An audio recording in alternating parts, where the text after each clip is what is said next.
Hello മക്കളെ, അപ്പൊ നമ്മള് മാനുഫാക്ചറിങ് ഇൻഡസ്ട്രി എന്ന് പറയുന്ന ചാപ്റ്റർ ആയിരുന്നു അല്ലെ ഡിസ്കസ് ചെയ്തുകൊണ്ടിരുന്നത്. അതിനകത്ത് നമ്മൾ മാനുഫാക്ചറിങ് എന്താന്ന് പഠിച്ചു, ഇൻഡസ്ട്രിയൽ ലൊക്കേഷൻ എവിടെയായിരിക്കണം എന്ന് പഠിച്ചു അല്ലെ. അങ്ങനത്തെ കാര്യങ്ങളാണ് നമ്മൾ ഇത്രയും നേരമായിട്ട് ഡിസ്കസ് ചെയ്തുകൊണ്ടിരുന്നത്. ഇനി നമ്മൾ നോക്കാൻ പോകുന്നതാണ് ക്ലാസിഫിക്കേഷൻ ഓഫ് ഇൻഡസ്ട്രീസ്. ഇൻഡസ്ട്രിയുടെ ക്ലാസിഫിക്കേഷൻ, എങ്ങനെയാണ് നമ്മൾ ഒരു ഇൻഡസ്ട്രിയെ ക്ലാസിഫൈ ചെയ്യുന്നതെന്നാണ് നമ്മൾ നെക്സ്റ്റ് നോക്കാൻ വേണ്ടി പോകുന്നത്. So industries may be classified as follows based on source of raw materials used. അപ്പൊ ഫസ്റ്റത്തെ ക്ലാസിഫിക്കേഷൻ എന്താണ്, നമ്മൾ എങ്ങനത്തെ റോ മെറ്റീരിയൽ യൂസ് ചെയ്തിട്ടാണ് ആ ഒരു ഇൻഡസ്ട്രിയിൽ നമ്മൾ യൂസ് ചെയ്യുന്നത് എന്നുള്ള ഒരു ബേസിസിലാണ് ഫസ്റ്റ് ക്ലാസിഫിക്കേഷൻ വരുന്നത്. So based on the source of raw materials used.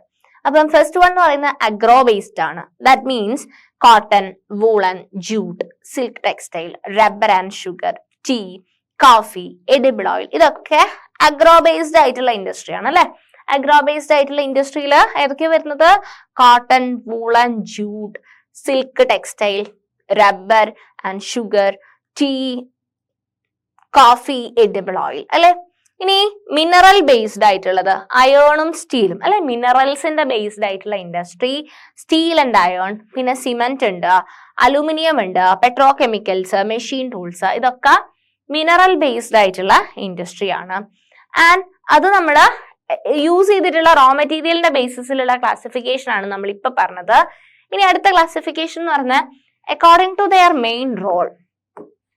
രണ്ടാമത്തെ ഹെഡിങ് എന്ന് പറയുന്നത് എന്താണ്, according to their main role, അവരുടെ റോളിന്റെ ബേസിസിൽ. ഓക്കെ, അവരുടെ റോളിന്റെ ബേസിസിലുള്ള classification. Basic or key industries would supply their products of raw materials to manufacture other goods. അതായത് iron and steel and copper smelting, aluminium smelting, അതായത് key industries which supply their products or raw materials to manufacture other goods. അപ്പം അയേണും സ്റ്റീലും അല്ലെ, അയേണും സ്റ്റീലും ഉണ്ടാക്കി കഴിഞ്ഞു കഴിഞ്ഞാൽ നമ്മൾ ആ അയേണും സ്റ്റീലും ഉപയോഗിച്ച് അയേണും സ്റ്റീലും ഉണ്ടാക്കിയിട്ട് അയേൺ സ്റ്റീലും ചുമ്മാ വെക്കുകയാണോ ചെയ്യുന്നത്? അല്ലെ. അയേണും സ്റ്റീലും ഉണ്ടാക്കി കഴിഞ്ഞു കഴിഞ്ഞാൽ നമ്മൾ എന്ത് ചെയ്യും, ആ അയേണും സ്റ്റീലും ഉപയോഗിച്ചിട്ട് വേറെ കുറെ സാധനങ്ങൾ ഉണ്ടാക്കും അല്ലെ. ഈ അയേണും സ്റ്റീലിനെയും ശരിക്കും നമ്മൾ റോ മെറ്റീരിയൽ ആയിട്ട് ഉപയോഗിച്ചിട്ട് വേറെ കുറച്ച് സാധനങ്ങൾ ഉണ്ടാക്കും അല്ലെ.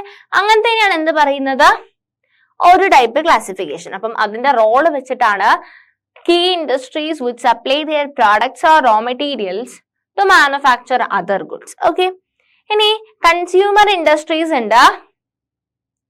കൺസ്യൂമർ ഇൻഡസ്ട്രീസ് എന്ന് പറഞ്ഞു കഴിഞ്ഞാൽ that produce goods for direct use by the consumers. നമ്മൾ ഉണ്ടാക്കുന്ന ഗുഡ്സ് കൺസ്യൂമേഴ്സ് ഡയറക്റ്റ് ആയിട്ട് യൂസ് ചെയ്യാൻ പറ്റും. അയേണും സ്റ്റീലും ഉണ്ടാക്കി കഴിഞ്ഞു കഴിഞ്ഞാൽ അത് വേറെ പ്രൊഡക്ട്സ് ആയിട്ട് അല്ലെ. അവര് ശരിക്കും പറഞ്ഞാൽ കീ ഇൻഡസ്ട്രീസ് ആണ് അല്ലെ. കീ ഇൻഡസ്ട്രീസും കൺസ്യൂമർ ഇൻഡസ്ട്രീസും.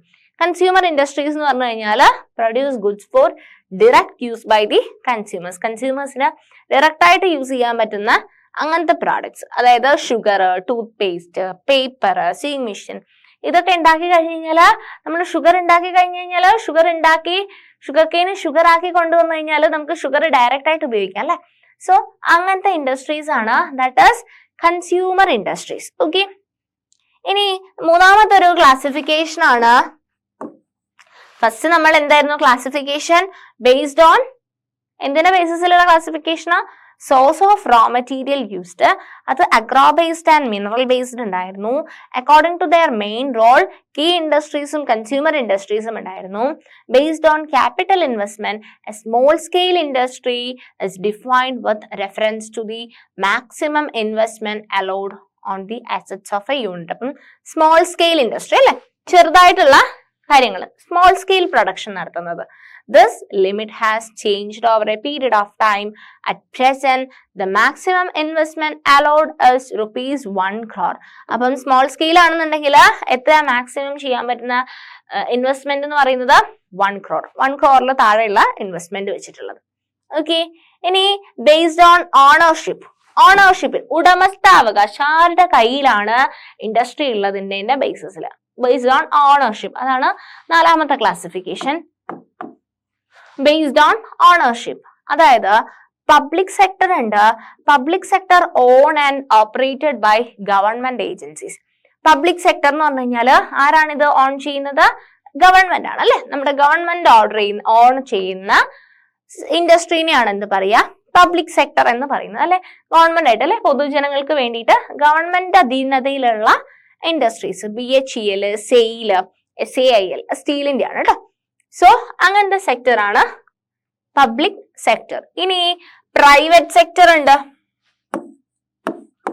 ഇനി ഒരു സെക്ടറും കൂടെ ഉണ്ട്. അപ്പൊ പബ്ലിക് സെക്ടർ ഉണ്ട്, പ്രൈവറ്റ് സെക്ടർ എന്ന് പറഞ്ഞു കഴിഞ്ഞാൽ എന്താ? പ്രൈവറ്റ് പ്രോപ്പർട്ടി എന്നൊക്കെ പറഞ്ഞു കഴിഞ്ഞാൽ എന്താണ്? ഒരാൾ സ്വന്തം അധികാരത്തിൽ വരുന്ന അല്ലെ. Private sector industries owned and operated by individuals or group of individuals അല്ലെ. ഒരാള് ഒറ്റയ്ക്കോ അല്ലെങ്കിൽ ഒരു കൂട്ടം ആൾക്കാർ ചേർന്നിട്ട് നടത്തുന്ന ഇൻഡസ്ട്രി. അതിനകത്ത് ഗവൺമെന്റ് അല്ല അതിനുള്ള കാര്യങ്ങളും അതിനകത്ത് എംപ്ലോയിനെ വെക്കുന്നതും ഒന്നും ഗവൺമെന്റ് അല്ല വെക്കുന്നത് അല്ലെ. ഇൻഡിവിജ്വൽ ആയിട്ടുള്ള ആൾക്കാർ അല്ലെങ്കിൽ ഗ്രൂപ്പ് ഓഫ് ഇൻഡിവിജ്വൽസ് ചേർന്ന് നടത്തുന്ന സെക്ടർ ആണ് private sector industries. Okay, private sector എന്ന് പറയുന്നത് എക്സാമ്പിൾ ആണ് TISCO, Bajaj auto limited, Dabur industries. ഇതൊക്കെ എന്താണ്? പ്രൈവറ്റ് ഓണർഷിപ്പിലുള്ളതാണ്. ഓക്കെ, ഒരാൾക്ക് സ്വന്തം അധികാരത്തിൽ വരുന്നതാണ്. അതിനകത്ത് ഗവൺമെന്റ് അല്ല അതിനകത്ത് നോക്കുന്നത്, അയാളാണത് ഡിസൈഡ് ചെയ്യുന്നത്, അല്ലെങ്കിൽ ആ ഗ്രൂപ്പ് ഓഫ് ഇൻഡിവിജ്വൽസ് ആണത് ഡിസൈഡ് ചെയ്യുന്നത്. അതാണ് പ്രൈവറ്റ് സെക്ടർ എന്ന് പറയുന്നത്. ഇനി ജോയിന്റ് സെക്ടർ ഇൻഡസ്ട്രീസ് ഉണ്ട്, അത് മൂന്നാമത്തെ ടൈപ്പാ. Private sector, public sector, joint sector industries. Joint sector industries എന്ന് പറഞ്ഞു കഴിഞ്ഞാൽ എന്താണ്? Joint sector industries which are jointly run by the state and individuals or a group of individuals. അപ്പം രണ്ടാൾക്കാരും കൂടെ ചേർന്നിട്ടുള്ളതിനാണ് എന്ത് പറയുന്നത്? ജോയിന്റ് സെക്ടർ ഇൻഡസ്ട്രീസ് എന്ന് പറയുന്നത്. എക്സാമ്പിൾ ആണ് oil India limited, OIL. Oil എന്ന് പറയുന്നത് oil India limited jointly owned by public and private sector അല്ലെ. അപ്പൊ പബ്ലിക് സെക്ടർ ഉണ്ട്, പ്രൈവറ്റ് സെക്ടർ ഉണ്ട്, ഇത് രണ്ടും കൂടെ ജോയിൻ ചെയ്തിട്ടുള്ള ജോയിന്റ് സെക്ടറും ഉണ്ട്.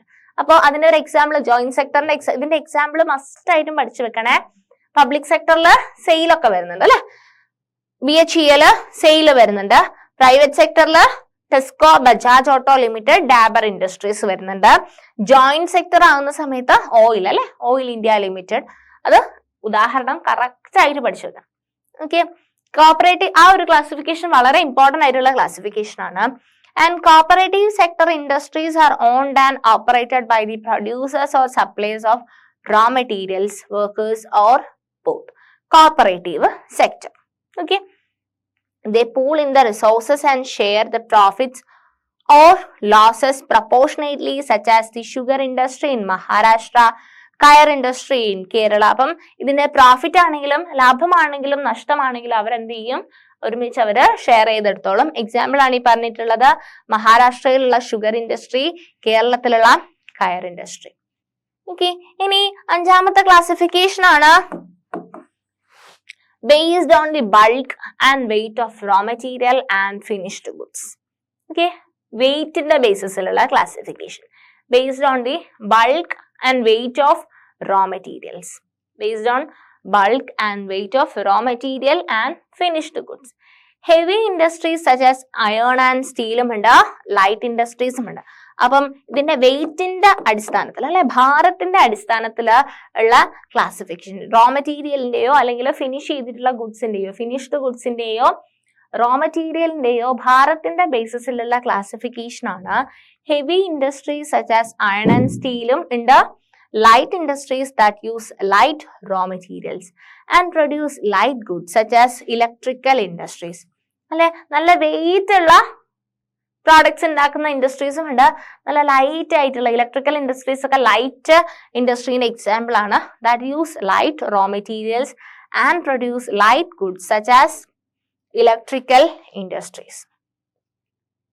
Next agro based industries.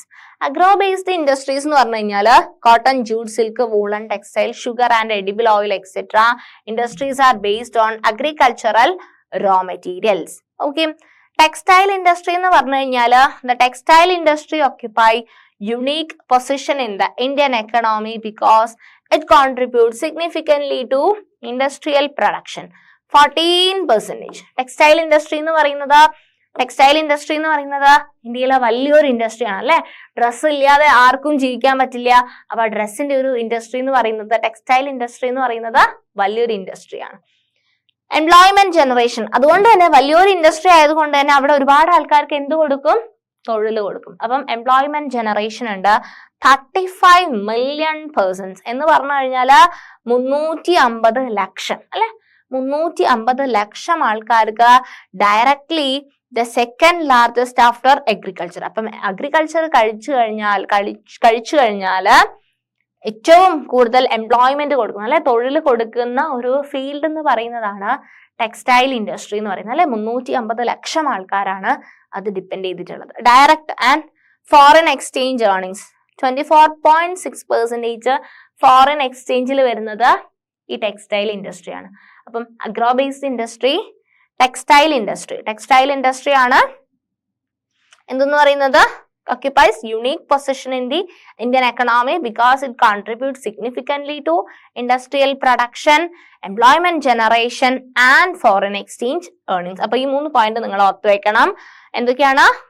Industrial production, employment generation and foreign exchange earnings. Okay. It contributes 4% towards the GDP. നമ്മുടെ GDP-ന്റെ അകത്തേക്ക് 4% contribution നടത്തുന്നുണ്ട്.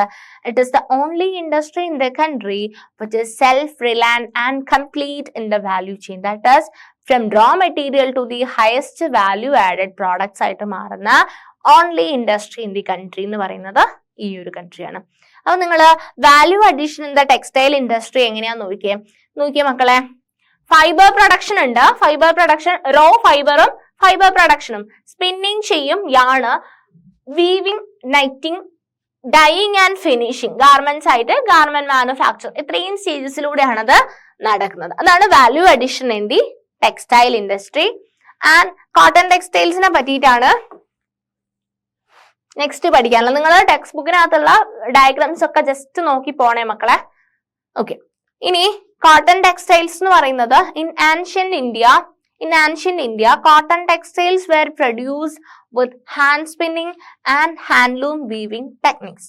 After the 18th century, power looms came into use. അപ്പം ancient ഇന്ത്യയിൽ cotton textiles were produced with the hand spinning and handloom weaving textiles. നിങ്ങൾ കുറെ history ഒക്കെ പഠിക്കുമ്പോൾ പഠിച്ചിട്ടുണ്ടാവും അല്ലെ ancient ഇന്ത്യയുടെ ഇത്.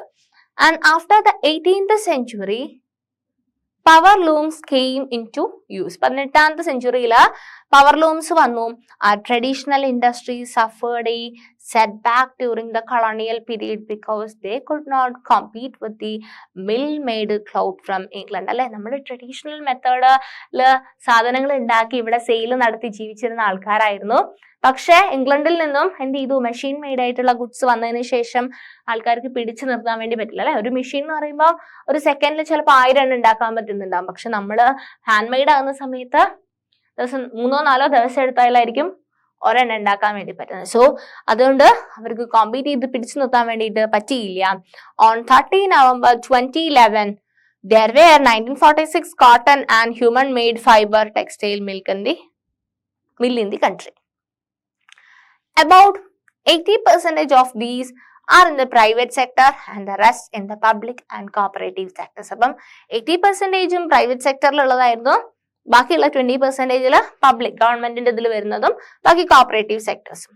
Apart from these, there are several thousand small factories with 4 to 10 looms. അപ്പം ഇത്രയും ഉണ്ടെങ്കിലും അത് കൂടാതെ thousands of small factories ഉണ്ടായിരുന്നു, കുറച്ച് ലൂംസ് മാത്രമല്ല അല്ലെ.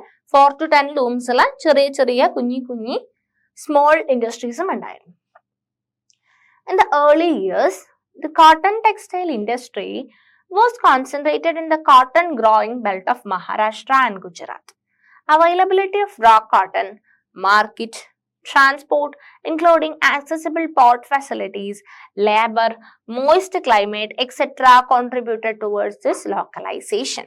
അപ്പം എന്താ ഇപ്പൊ പറഞ്ഞിട്ടുള്ളത്? ആദ്യ വർഷങ്ങളിലൊക്കെ എന്താ ചെയ്തിട്ടുണ്ടായിരുന്നത്? Cotton textile industry was concentrated in the cotton growing belt of മഹാരാഷ്ട്രയിലായിരുന്നു. മഹാരാഷ്ട്രയിലും ഗുജറാത്തിലുമായിരുന്നു എന്ത് ചെയ്തിട്ടുള്ളത് അല്ലെ. ഇന്ത്യയുടെ ഈ ഒരു വെസ്റ്റ് പോർഷൻ അല്ലെ, ഈ ഒരു ഇതാണ് ഇന്ത്യ എന്നുണ്ടെങ്കിൽ അല്ലെ, ഈ ഇന്ത്യയില് ഈ ഒരു വെസ്റ്റേൺ റീജിയണിലായിരുന്നു കൂടുതൽ അല്ലെ. മഹാരാഷ്ട്രയും ഗുജറാത്തും ഒക്കെ ഫോക്കസ് ചെയ്തിട്ടുള്ള സ്ഥലത്തായിരുന്നു ഈ ഒരു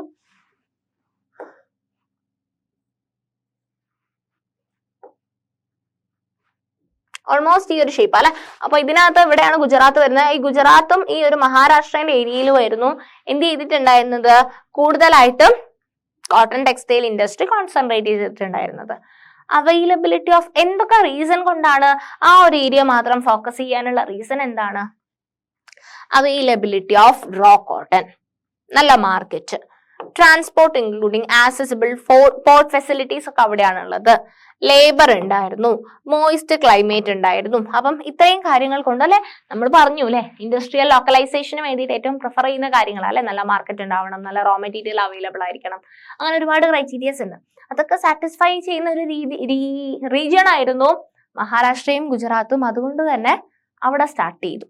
okay, and this industry was close links with agriculture and provides a living to farmers. Cotton ball pluckers and workers engaged in ginning, spinning, weaving, dyeing, designing, packaging, tailoring and sewing. അപ്പം ഇത്രയും കാര്യങ്ങൾ കാരണം ഇത്രയും ആൾക്കാർക്ക് എന്ത് ചെയ്തു? എംപ്ലോയ്മെന്റും കിട്ടി അല്ലെ. Industry by creating demand supports many other industries such as chemicals and dyes, mill stores, packaging materials and engineering works. While spinning continues to be centralized in Maharashtra, Gujarat and Tamil Nadu, weaving is highly decentralized to provide scope for incorporating traditional skills and designs of weaving in cotton, silk, saree, embroidery, etc. So, India has world-class production in spinning, but weaving supplies low quality of fabric as it cannot use much of the high-quality yarn produced in the country. Weaving is done by handloom, power loom, and in mills. So, India has world-class production in spinning, but weaving supplies low quality of fabric as it cannot use much of the high-quality yarn produced in the country.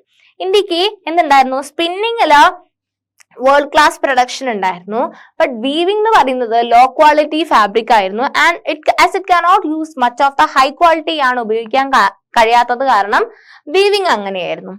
Weaving is done by handloom, powerloom and in mills. The hand-spun khadi provides large-scale employment to weavers in their homes as a cottage industry. അപ്പം weaving ചെയ്യുന്നത് വീട്ടിൽ നിന്നും ചെയ്യുന്ന ആൾക്കാരാണെങ്കിൽ hand spun ആയിട്ടുള്ള khadi provide large scale employment അല്ലെ, വീട്ടിലിരുന്നിട്ടും ആൾക്കാർക്ക് ജോലി ചെയ്യാൻ വേണ്ടി പറ്റി. India exports yarn to Japan. ഇന്ത്യയിൽ നിന്നും ജപ്പാനിലേക്ക് യാൺ എക്സ്പോർട്ട് ചെയ്യുന്നു. And other importers of cotton goods from India are. എവിടെയൊക്കെയാ ഇമ്പോർട്ടേഴ്സ് എന്ന് പറയുന്നത്? ഇന്ത്യയിലേക്ക് ഇമ്പോർട്ടേഴ്സ് ആരൊക്കെയാണ്? USA, UK, Russia, France, East European countries, Nepal, Singapore, Sri Lanka and African countries. Okay, India has the second largest installed capacity of spindles in the world with 43.13 million spindles after China. We have a large share in the world trade. ഇന്ത്യയുടെ economic condition, ഇന്ത്യയുടെ industrial condition, അതാണ് നമ്മളിപ്പം നോക്കിക്കൊണ്ടിരിക്കുന്നത് അല്ലെ. ഇന്ത്യയിൽ എങ്ങനെയാണ് sale നടക്കുന്നത്, അല്ലെങ്കിൽ ഇന്ത്യയിൽ എങ്ങനെയാണ് പ്രൊഡക്ഷൻ നടക്കുന്നത്, ഇന്ത്യയുടെ എക്കണോമിക് എങ്ങനെയാണ്, ഇന്ത്യയിലെ എംപ്ലോയ്മെന്റ് എങ്ങനെയാണ്, എത്ര ആൾക്കാർക്ക് ജോലി കൊടുക്കുന്നു എന്നുള്ള കാര്യങ്ങളാണ് നമ്മൾ നോക്കുന്നത്. We have a large share in the world trade of cotton yarn, accounting for 1/4 of the total trade. And however, our trade in garments is only 4% of the world's total. അപ്പൊ നമ്മുടെ ഗാർമെന്റ് ട്രേഡ് എന്ന് പറയുന്നത് total global ട്രേഡിന്റെ 4% മാത്രമേ ഉള്ളൂ. Our spinning mills are competitive at the global level and capable of using all the fibers we produce. Weaving, knitting and processing units cannot use much of the high quality yarn that is produced in the country. നമ്മൾ നേരത്തെ പറഞ്ഞു അല്ലെ, high quality yarn നമ്മുടെ കൺട്രിയിൽ produce ചെയ്തിട്ടുള്ള high quality yarn use ചെയ്യാൻ പറ്റിയില്ല. There are some large and modern factories in these segments, but most of the production is in fragmented small units which cater to the local market. അപ്പം വലിയ large scale units ഒന്നും ഉണ്ടായിരുന്നില്ല. ഇതിന്റെയൊക്കെ main ആയിട്ടുള്ള കാര്യങ്ങളൊക്കെ നടന്നിട്ടുള്ളത് സ്മോൾ സ്കെയിൽ പ്രൊഡക്ഷനിൽ വേണ്ടിയിട്ടായിരുന്നു. So ആ ഒരു മിസ്മാച്ച് അവിടെ വന്നു. It's A major drawback for the industry. അപ്പം യാണില്ല, ഹൈ ക്വാളിറ്റി യാണിന്റെ പ്രോപ്പർ ആയിട്ടുള്ള ഒരു യൂസേജ് നമുക്ക് കൺട്രിയിൽ നടത്താൻ വേണ്ടി പറ്റിയിട്ടില്ല.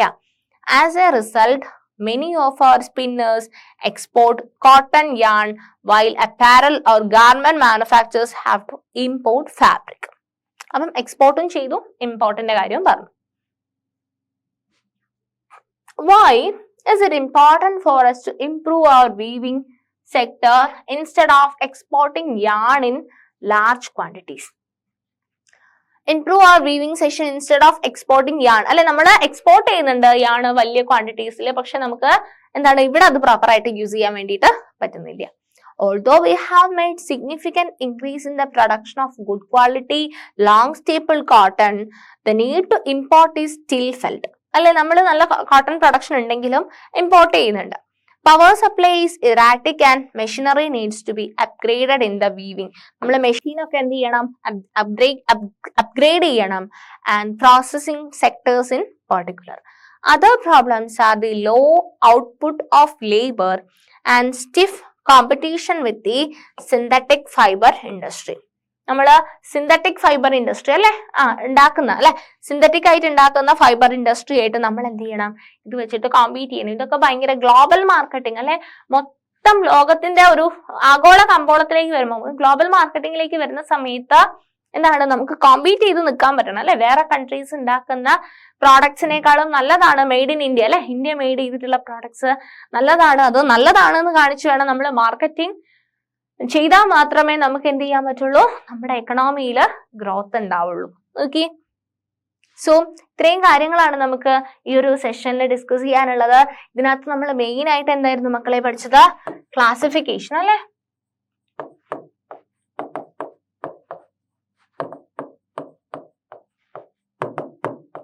ക്ലാസിഫിക്കേഷൻ ഓഫ് ഇൻഡസ്ട്രി പറഞ്ഞു.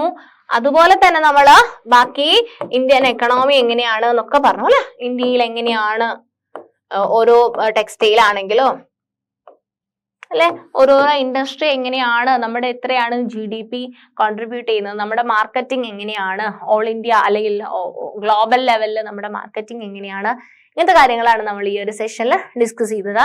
ഇനി നമുക്ക് കുറച്ച് ഇൻഡസ്ട്രീസിന്റെ കാര്യങ്ങളും കൂടെ പഠിക്കാനുണ്ട്. ഇൻഡസ്ട്രി, ഓരോ ഇൻഡസ്ട്രിയിലും എങ്ങനെയാണ് നടക്കുന്നത്, എന്തൊക്കെ തരത്തിലുള്ള പൊല്യൂഷനാണ് ഇത് കോൺട്രിബ്യൂട്ട് ചെയ്യുന്നത്, ഇങ്ങനത്തെ കാര്യങ്ങളൊക്കെ നമുക്ക് ഡിസ്കസ് ചെയ്യാനുണ്ട്. അത് നമുക്ക് നെക്സ്റ്റ് വേറൊരു സെഷനിൽ ഡിസ്കസ് ചെയ്യാം. താങ്ക്